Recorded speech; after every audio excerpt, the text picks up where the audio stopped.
Good morning. How are you guys? Thank you for being here. I am going to dive right in. So last time we looked at how to paint a piece with 3 products. So we used a cleaner, Sloan Paint, and Sloan Wax. So that's how we got here. Now I'm going to take it up a notch and show you just a couple small things that you can do just to zhuzh it up a bit. So the first thing, there's always going to be a dark wax that you can add, but that's going to be a whole tutorial on itself. So I'm going to do that probably next, just because I think that that's a pretty intimidating process, is to put dark wax all over a piece that you're kind of like, oh, I kind of like it how it is. So dark wax can be a little bit intimidating, but that's always something that you can do. So I just wanted to touch on it. I'm not gonna show you until I show you everything about dark wax. So what I'm going to show you today, basically super simple, sandpaper. So you can always just sand the edges, which I'm going to show you how to do. This one is a 220 grit.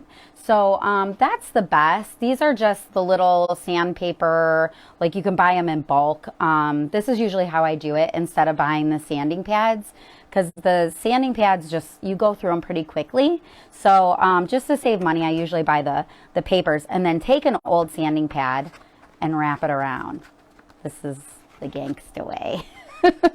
So basically you're going to take your sandpaper and you're going to just rub it over lightly where you want it to be sanded off. If this is the look that you're wanting, just kind of, we're going to wax it after this.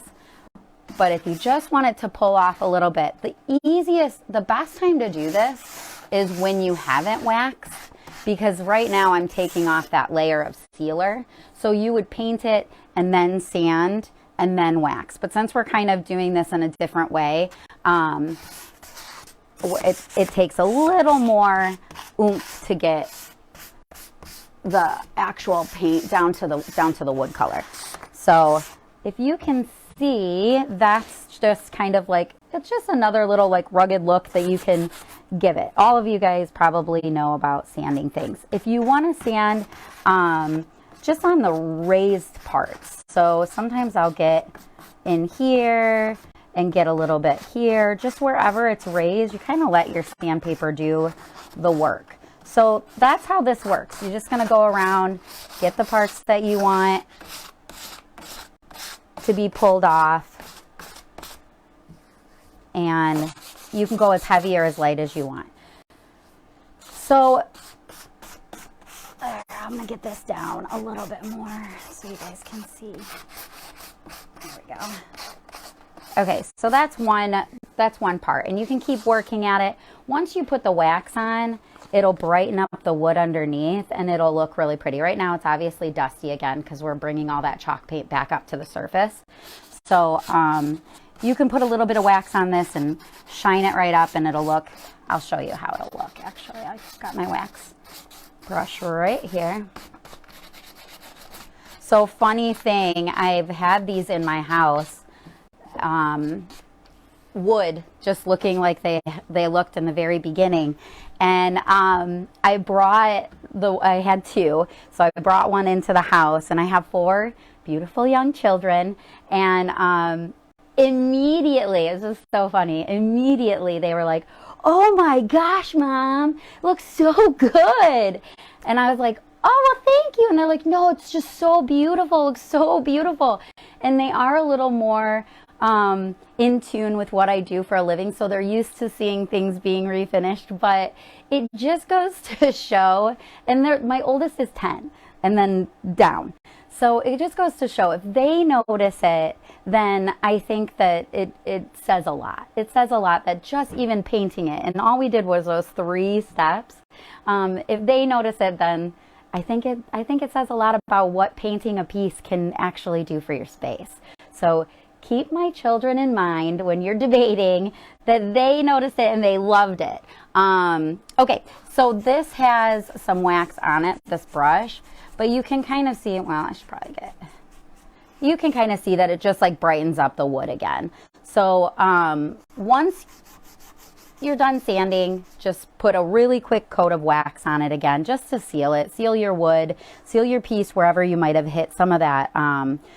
If you hit some of the paint and you take off that wax part, it's gonna look dull.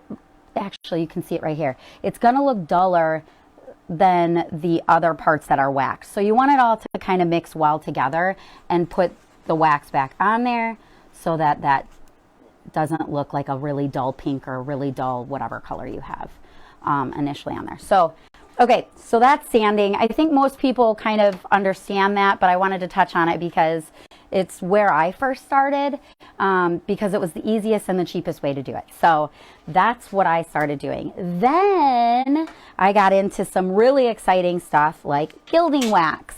So these are Annie Sloan's gilding waxes. So this is, I have 4 of them. She sells a copper color too.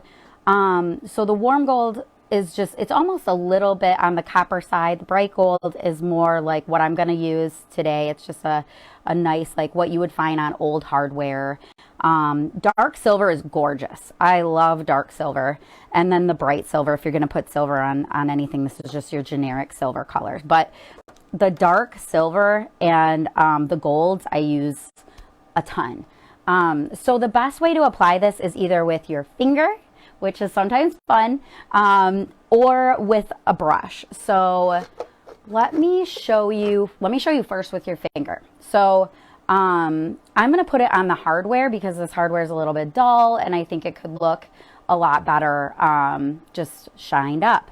So I'm going to use the bright gold, and a little goes a long way. And I just put a little bit on my finger. You might want to wear a glove. Gloves, schmoves. I don't really pay attention to gloves. And I'm just rubbing it on. I'm not really so much squishing it into the black parts, the darker parts, because I want those to stand out on their own. This might have worked better with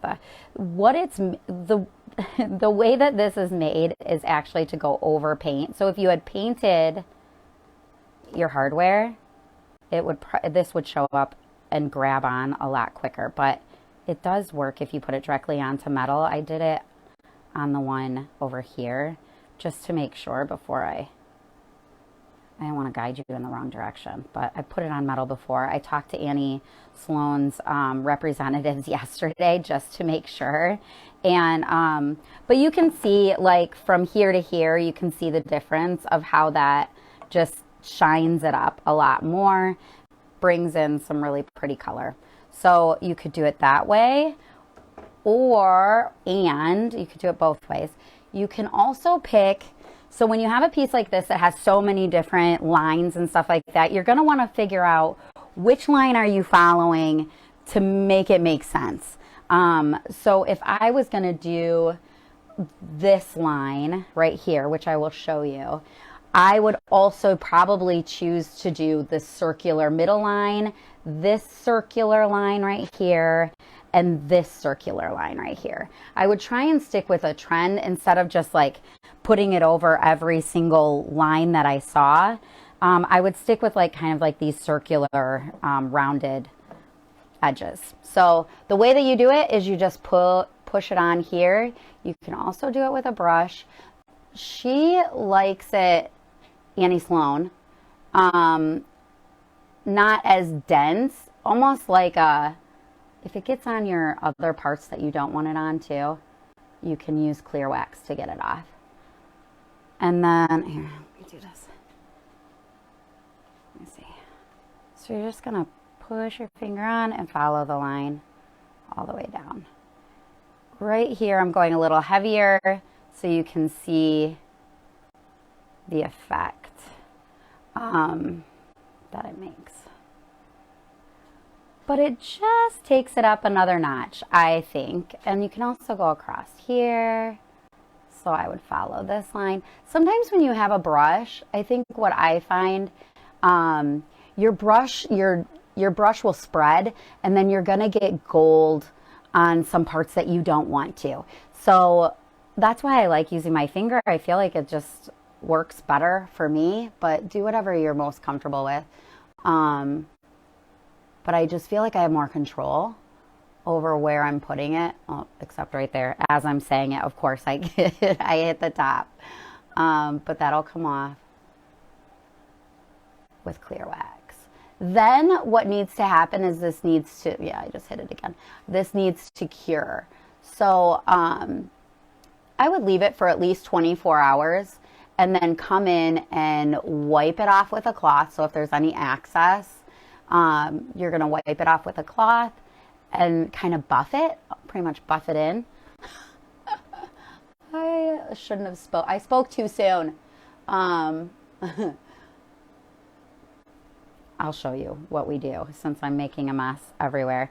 But you can also go over, like, if you want to put it over anything that you've sanded or anything like that. So I think you guys get the point.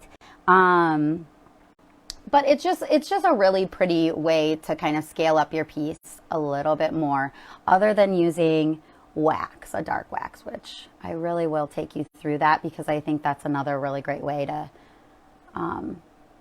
just bring another look, almost an antique look to a piece, brings in some shadowing and some shading. But this is pretty too. So yeah, so I'm not going to take you through the whole process of this because we all have things to do and this gets the point across. But I just wanted to show you a couple ways that you can just bring it to life a little bit more. I'm going to show you too. Let me see where my wax is. Hold on, sorry. Here we go.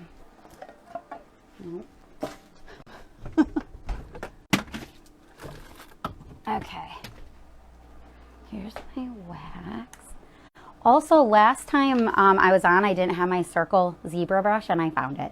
So this is what it is. It's a lot thinner than Annie Sloan's, and the price is probably $30 difference, but it's a good way to start. It gets in all of these like round spots and stuff like that, so it's a really good way to start getting used to a round brush and then accelerate to this guy later. And let me open this up and I'm going to show you how we get off the part where I messed up. As I was saying, I wouldn't mess up. Sorry guys, 1 second. Okay. So I'm just going to take this clear wax, come up here, and then wipe that off. So it comes off pretty easily with the wax. I am putting a little bit of muscle into it, but it does come off. So, and then once this is all on here, if you want to give it an extra coat of clear wax, just to make sure that it stays on and once it's cured. So give it the 24 hours, buff it, and then put the clear wax on top of this just to like give it an extra coat of what the heck am I trying to say? Just like secure it and make sure that it stays on. You could do that with the clear wax. So that's it, guys. Hopefully this was helpful, and next time I come to you, I'm going to show you all the ins and outs of dark waxing and things like that. And then we're gonna be on a roll. We're gonna just keep going. We're gonna keep going through every single piece of furniture that I haven't finished in my home and teach you someday. So till next time, guys. Bye.